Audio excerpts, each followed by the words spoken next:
After the Confederacy's failed invasion of the North at the Battle of Antietam, Robert E. Lee returned to Richmond, Virginia to regroup. There, Lee met up with Stonewall Jackson.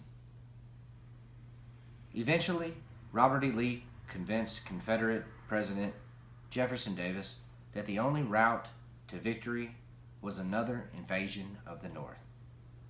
Lee and Jackson began traveling north from Richmond, Virginia, towards Washington, D.C. They met the Union Army at Chancellorsville, Virginia.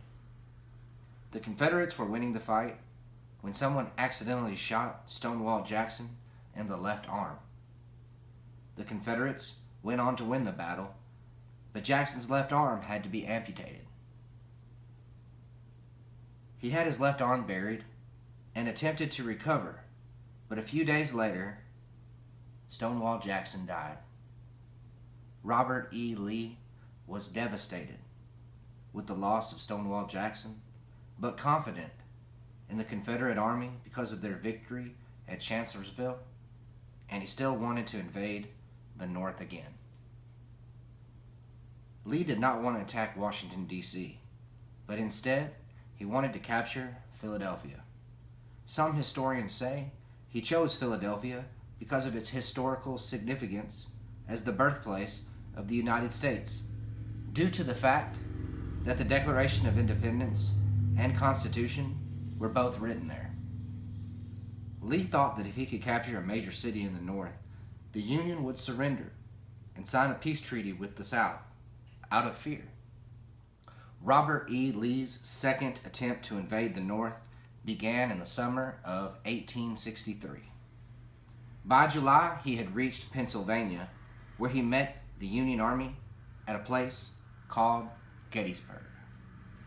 The Union Army won the Battle of Gettysburg and stopped the Confederates from invading the North for a second time. But the battle would be the deadliest in all of the Civil War. More people died in the Battle of Gettysburg than any other battle. After the Battle of Gettysburg, the soldiers who died had to be buried, and a few months later, the battlefield became a national cemetery. Abraham Lincoln came to a ceremony in November 1863. At the ceremony at Gettysburg, he gave one of the most famous speeches in American history. Today, it is known as the Gettysburg Address. It begins with 77 years ago, referring to the year 1776, when the Declaration of Independence was signed.